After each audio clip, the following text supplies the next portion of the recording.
Hey everybody, Mr. Holmes here. Going to talk to you about flags this week because our project is all about flags. So, fun with flags with Mr. Holmes. What up? All right. So, flag design and why it's important. There's many reasons why it's important, and we're diving into that here. The first rule of flag design, it is keeping it simple. Flags need to be seen from the distance, and if they're reversed.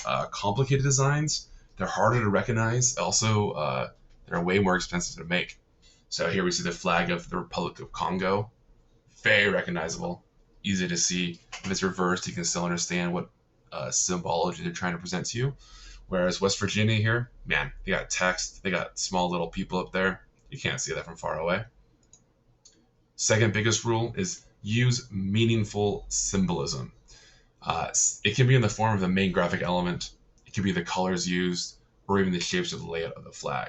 If you're using too much symbolism, though, you're going to look like the flag of the Navajo Nation here, which looks kind of sweet, honestly, but it's not very readable, right? There's a lot going on. You have four different like mountain shapes of different colors surrounding this main geographical like beige icons that are broken up. Like there's a lot going on. Then there's a seal in the center of that. Like, dang, a lot of detail in that flag. Hard to reproduce, hard to be seen from a distance. Not a great example. On the other side, Ukraine. We have two colors on horizontal stripes.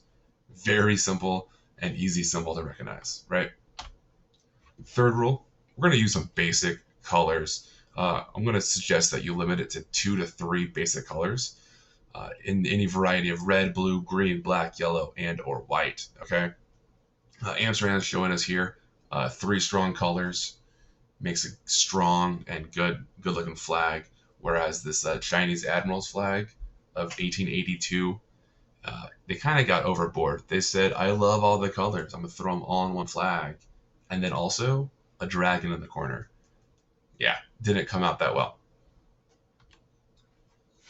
Number 4 is no lettering or seals. We already saw some examples of seals on flags. And what a seal is, it's this thing right here in South Dakota. Hopefully my mouse shows up. It is like a stamp of sorts. State of California has a seal. All states have a seal. West Hills has a seal. Um, Man, you keep saying seal long enough, it doesn't sound like a real word. Anyway, no lettering or seals. Lettering is like nearly impossible to read from far away, and seals just complicate things. And it goes against rule number 1, which was keep it simple.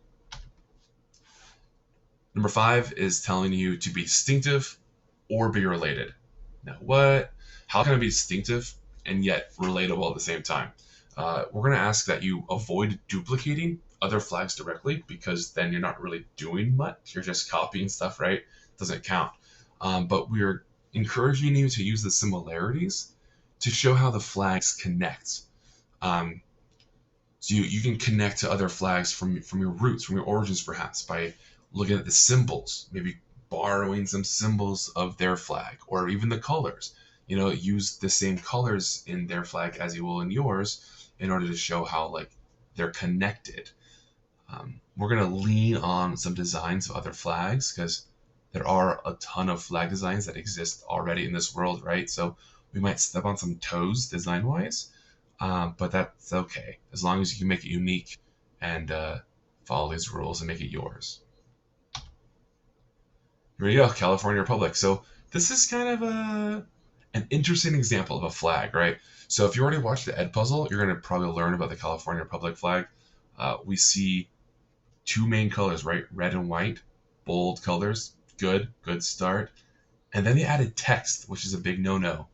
And then they added a bear on this thing. It's a large bear, but still, that's basically a seal of some sort, right? That's detail that it's going to be hard to reproduce. Then they introduced brown and green as secondary and tertiary colors, or I guess tertiary and the fourth color, which just kind of muddles the whole thing up. And yet it's still clean and recognizable. So, way to go, California.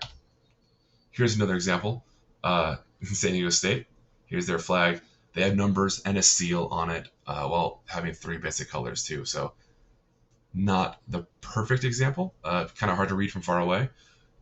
The seal, at least, if you know the colors of of the college, you can kind of figure it out. Did I say college? I meant the state. So the meanings of colors. I'm not going to read them all to you. You can do that yourself, but we have red, white, blue, yellow, green, and black. Go ahead and pause it there to make sure you write all this down. Again, each color means something different, and it ties into kind of the cultural understanding or beliefs on what these colors mean. Here's the anatomy of a flag. The hoist is what you would hoist or raise a flag on.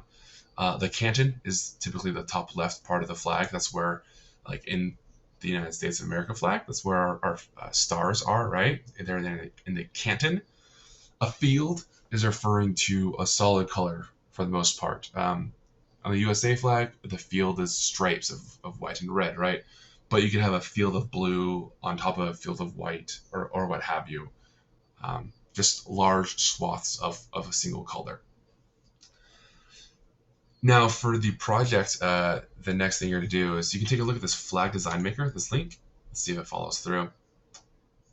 And you can really play along with creating your own flag and just messing with the symbols, the colors, to get an idea. This is kind of a good way to brainstorm and see some general tools that are used. Also generate a random one, just kind of fun. So feel free to use this program to kind of get a feel for what kind of flags we're going for. When you're doing your project, you don't have to use just the symbols here on this generator, but it's a good place to start. All right, everyone, I'll talk to you real soon. And if you have any questions, feel free to email me or message me on Schoology. Adios.